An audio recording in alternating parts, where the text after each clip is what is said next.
2026년 아시아의 두 지도자가 외국 땅으로 끌려갑니다. 이것은 영화 시나리오가 아닙니다. 러시아, 우크라이나 전쟁을 2달 앞서 예언한 사람의 경고입니다. 그의 이름은 류밍천. 7살에 쓰나미를 보았고 11살에 스구에 대지진을 경고했으며 30살에 터키 대참사의 날짜까지 맞춘 인물입니다. 그가 2023년 처음으로 한국을 방문했습니다. 경복궁에서 발걸음을 멈추고 이렇게 말했습니다. 한반도의 운명이 완전히 뒤바뀔 것이다. 지도자의 추락, 중국과 한국의 역전, 1월에 사라지는 한 인물, 그리고 12만 젊은이의 등장. 이 모든 것이 올해 안에 일어난다고 그는 말합니다. 오늘 이 영상에서 그의 예언 7가지를 하나씩 검증합니다. 끝까지 보신 분만이 결정할 수 있습니다. 이것이 허구인지 아니면 지금 당장 준비해야 할 현실인지. 첫 번째 질문입니다. 평범한 산골 소년이 어떻게 세계적 예언자가 되었을까요? 2004년 중국 스줍성의 외딴 산골 마을. 7살 소년 류밍천은 섭씨 39.7도의 고열에 시달리고 있었습니다. 의사는 고개를 저었고 가족들은 장례 준비를 시작했습니다. 사흘 동안 소년은 의식과 무의식의 경계를 떠돌았습니다. 그리고 나흘째 되는 날, 소년이 눈을 떴습니다. 깨어난 아이는 이상한 말을 했습니다. 검은 물이 도시들을 삼키는 걸 봤어요. 사람들이 파도에 휩쓸려 갔어요. 부모는 열병으로 인한 헛소리라고 생각했습니다. 그 마을에는 텔레비전도 없었고 외부 세계의 소식이 들어올 방법이 없었습니다. 몇 달 후 인도양 쓰나미가 발생했습니다. 23만 명이 목숨을 잃었습니다. 마을 사람들은 수군거리기 시작했습니다. 우연의 일치일까요? 4년 후 소년은 또다시 입을 열었습니다. 땅이 크게 흔들릴 거예요. 이 근처에서요. 2008년 스깹 대지진이 발생했습니다. 소년이 살던 마을에서 불과 100km 떨어진 곳이었습니다.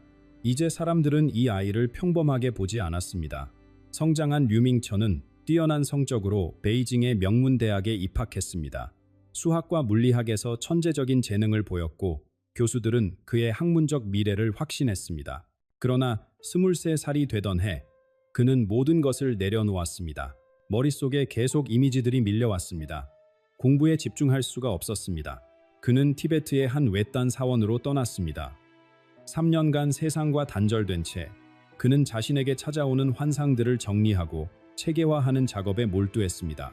수학적 사고와 직관적 통찰을 결합한 독자적인 방법론이 이때 완성되었습니다. 그리고 2023년 그는 처음으로 한국 땅을 밟았습니다. 경복궁을 거닐던 그는 어느 지점에서 갑자기 멈춰 섰습니다. 동행했던 사람들의 증언에 따르면 그는 한참 동안 한 곳을 응시하며 움직이지 않았습니다. 나중에 그는 이렇게 말했습니다. 그곳에서 한반도의 미래가 펼쳐지는 것을 보았습니다. 바로 그 순간부터 한국에 대한 그의 구체적인 예언들이 시작되었습니다. 과연 그가 본 것은 무엇이었을까요? 그의 예언이 얼마나 정확했는지 이제 기록으로 확인해 보겠습니다. 예언자를 믿게 만드는 것은 무엇일까요? 말이 아닙니다. 기록입니다. 2022년 1월 류밍천은 한 영상에서 기이한 표현을 사용했습니다. 서쪽의 거인과 작은 형제가 곧 피를 흘릴 것입니다. 당시 누구도 이 말의 의미를 알지 못했습니다. 2달 후 러시아가 우크라이나를 침공했습니다. 같은 슬라브 민족, 같은 뿌리를 가진 두 나라. 서쪽의 거인 러시아와 그 옆에 작은 형제, 우크라이나. 전쟁이 시작되고 나서야 사람들은 그의 말을 다시 찾아보기 시작했습니다. 이것이 끝이 아니었습니다. 2023년 2월 초 그는 또 한 번 경고를 남겼습니다. 아나톨리아의 땅이 2번 크게 울 것입니다. 수만 명의 영혼이 하늘로 올라갈 것입니다. 아나톨리아는 터키의 옛 이름입니다.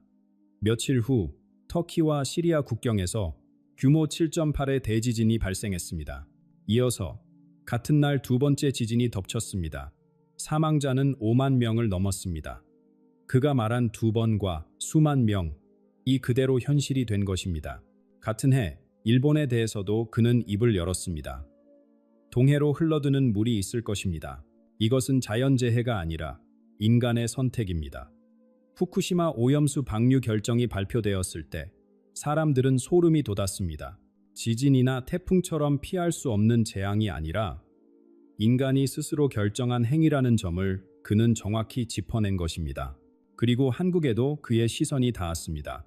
2024년 말, 그는 이렇게 말했습니다. 5곳의 산이 동시에 붉게 타오를 것입니다. 이것은 파괴가 아니라 정화입니다. 지난해 한반도 5개 지역에서 동시다발적 산불이 발생했습니다. 우연이라고 하기에는 너무 구체적인 숫자였습니다.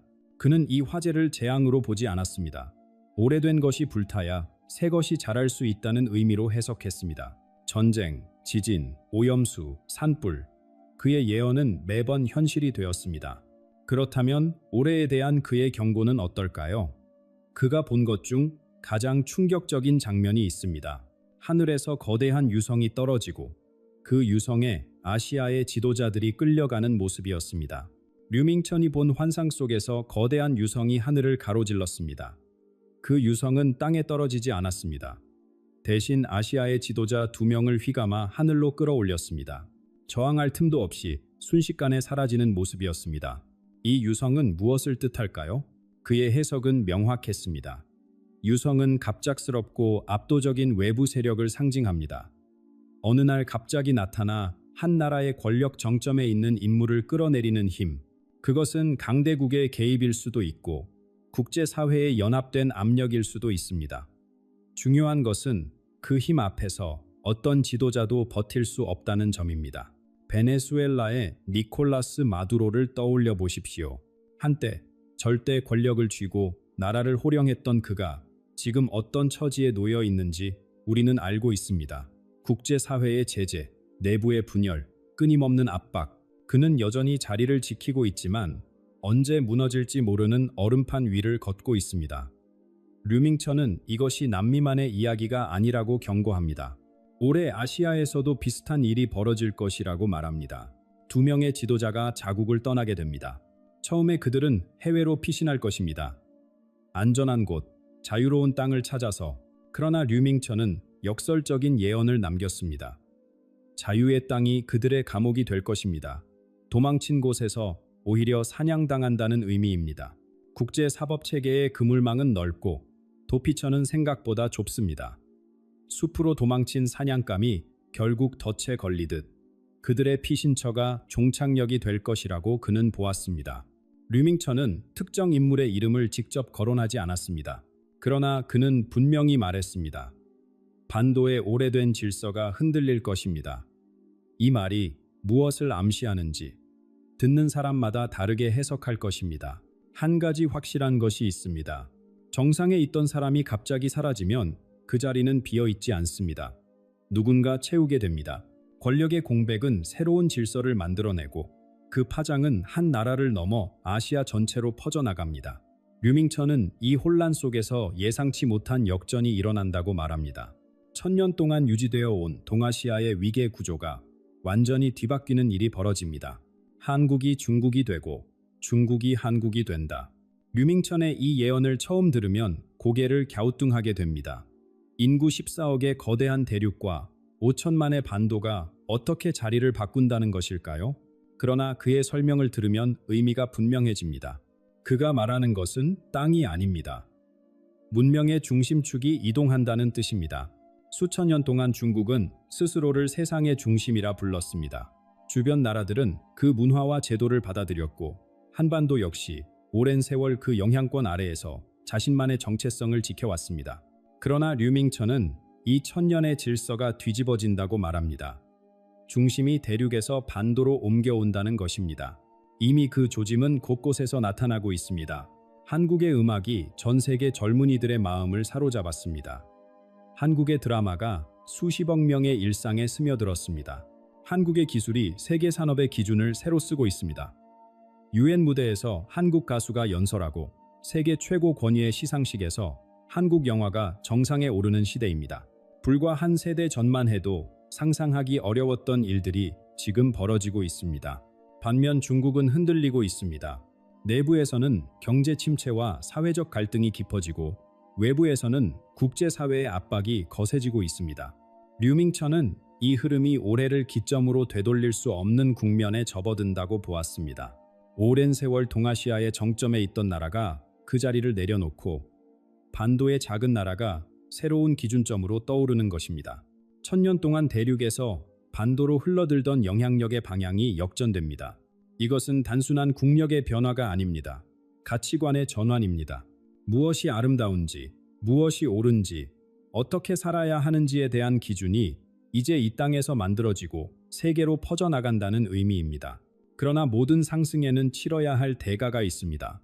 류밍천은 한국이 이 새로운 위치에 서기 전에 먼저 아픈 이별을 겪게 될 것이라고 경고했습니다.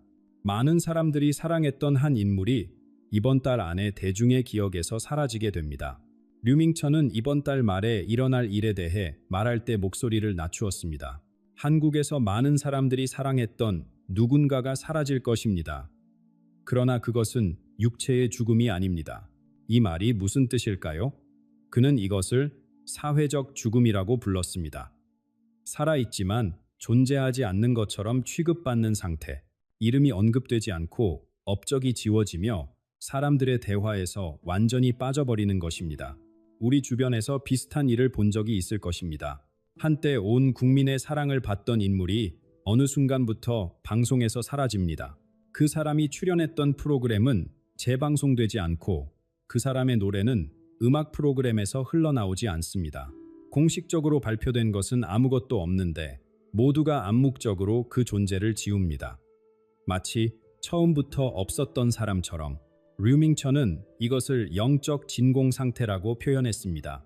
물리적으로는 분명히 존재합니다. 숨을 쉬고 걷고 어딘가에서 살아가고 있습니다.